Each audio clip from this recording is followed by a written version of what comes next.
अस्सलामुअलैकुम to my YouTube family. उम्मीद करती हूँ आप सब खैरियत से होंगे, ठीक ठाक होंगे।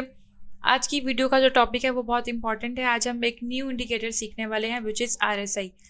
टेक्निकल एनालिसिस किसी भी क्रिप्टो मार्केट या किसी भी स्टॉक मार्केट में बहुत इंपॉर्टेंट रोल रखता है। ये हमें आने वाली प्राइस की इंडिकेशन, उसकी साइकोलॉजिकल कंडीशन क्या है किसी भी स्टॉक या कॉइन की, या उसकी पुरानी हिस्ट्री क्या है, इसमें हेल्प आउट करता है।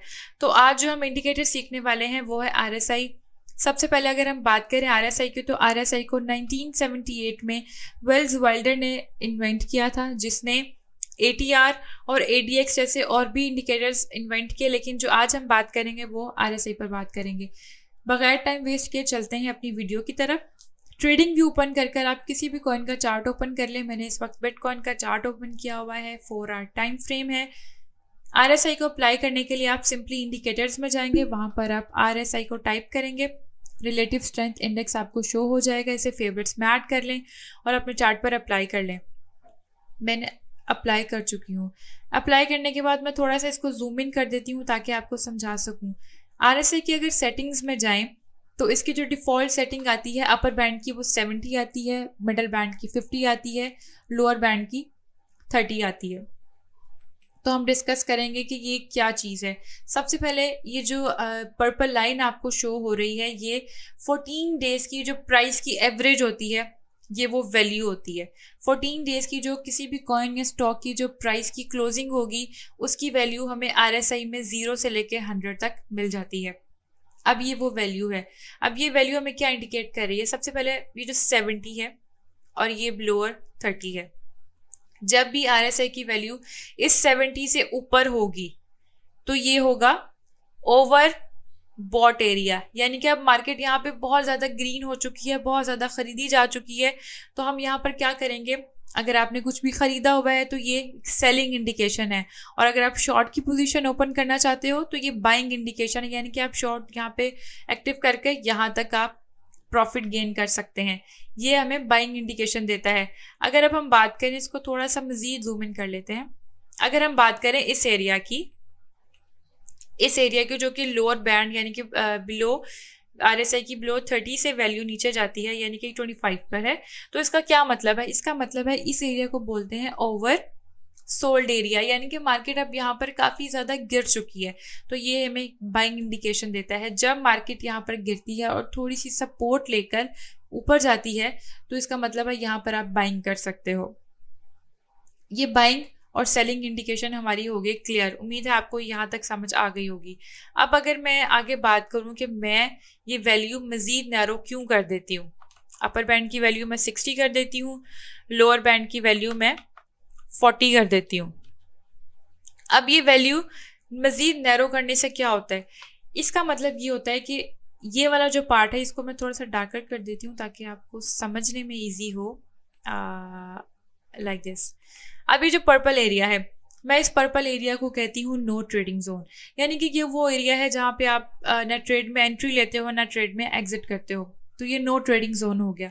अब इसको नैरो करने का मकसद क्या था? जब मार्केट यहाँ से ऊपर जाए, RSI की वैल्यू यहाँ से ऊपर जाए, तो आप यहाँ पर आपको एक बाइंग अपॉर्चुनिटी मिल जाती है। आप यहाँ पर बाय कर सकते हो। बाय कर आप लाइक दिस, आप यहाँ पर बाय करते हो। बाय करने के बाद आप इसको यहाँ तक होल्ड कर सकते हो। ये ऊपर गया, ऊपर जाके इसने एक रेजिस्टेंस पे अपनी रेजिस्टेंस बनाई, रेजिस्टेंस पे कुछ देर के लिए होल्ड किया, होल्ड करने के बाद मज़ीद ऊपर गया। तो आप अपनी ट्रेड यहाँ पर रख सकते हो और यहाँ पर आकर आप अपना प्रॉफिट बुक कर सकते हो। सेम एज इट इज़ इसी तरह जब वैल्यू यहाँ से नीचे जाती है तो आप यहाँ पे शॉर्ट की एंट्री ले सकते हो। यहाँ पे शॉर्ट की एंट्री लेकर आप यहाँ तक होल्ड कर सकते हो। होल्ड करने के बाद आप इसे यहाँ पर जो है वो एग्जिट हो सकते हो यहाँ पे लॉन्ग की एंट्री के लिए। तो RSI को यूज़ करना बहुत सिंपल है। बाइंग और सेलिंग कहाँ करनी है वो हमें RSI इस तरह से बताता है। अब एक और चीज़ है यहाँ पर, वो बहुत इंपॉर्टेंट है, विच इज़ डाइवर्जेंस। अब RSI हमें डाइवर्जेंस कैसे बताता है कि ये डाइवर्जेंस बन रही है, बुलिश डाइवर्जेंस या bearish divergence. Suppose divergence, bullish divergence क्या होता है? बुलिश डाइवर्जेंस होता है कि RSI की वैल्यू यहाँ पर जा रही है नीचे, लेकिन मार्केट की प्राइस जो जा रही है वो जा रही है ऊपर, इसका क्या मतलब है? इसका मतलब है आरएसआई में इंडिकेट कर रहा है कि मार्केट गिरने वाली है। ये हमें बेयरिश डाइवर्जेंस की तरफ इंडिकेट कर रहा है कि मार्केट बेयर होने वाली है, अब मार्केट यहाँ पर गिरने वाली है। तो ये हो गई बेयरिश डाइवर्जेंस। इसी तरह से अगर आरएसआई जो है वो, एक मिनट, इसी तरह से आरएसआई यहाँ पर ऊपर जा रहा है लेकिन मार्केट नीचे जा रही है, ठीक है, मार्केट जो है वो नीचे जा रही है, आरएसआई ऊपर जा रहा है। तो इसका क्या मतलब है? आरएसआई में इंडिकेट कर रहा है कि प्राइस ऊपर जाने वाली है, ये बुलिश डाइवर्जेंस है। इसी तरह से आरएसआई हमें बुलिश और बेरिश डाइवर्जेंस भी बताता है, इंडिकेट करता है। हमें बाइंग कहाँ करनी है, हमें सेलिंग कहाँ करनी है, वो भी इंडिकेट करता है। तो इसको यूज़ करना मैंने आपको पहले बताया कि बहुत ईजी है, इसकी इंडिकेशन काफ़ी एक्यूरेट होती है।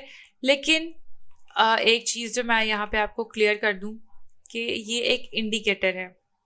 अब इंडिकेटर का क्या मतलब होता है? इंडिकेटर का मतलब होता है कि यह हमें इंडिकेट कर रहा है प्राइस की मूवमेंट के बारे में, कि प्राइस यहाँ से बुलिश होने वाली है या बेरिश होने वाली है।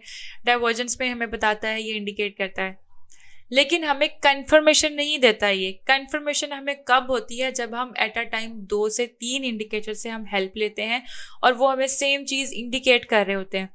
फॉर एग्जाम्पल आरएसआई यहाँ पर मुझे इंडिकेट कर रहा है कि आप यहाँ पर बाइंग कर लो, ये बिलो 30 इसकी वैल्यू है, लेकिन मैं खाली इसकी इंडिकेशन पर बाइंग नहीं कर सकती। मुझे मिनिमम 2 से 3 इंडिकेटर या 1 से 2 इंडिकेटर मज़ीद चाहिए होंगे। अगर वो भी मुझे बाइंग इंडिकेट कर रहे होंगे तो मैं फिर यहाँ पर एंट्री लूँगी। सिर्फ एक इंडिकेटर की हेल्प से मैं यहाँ पर एंट्री नहीं लूँगी।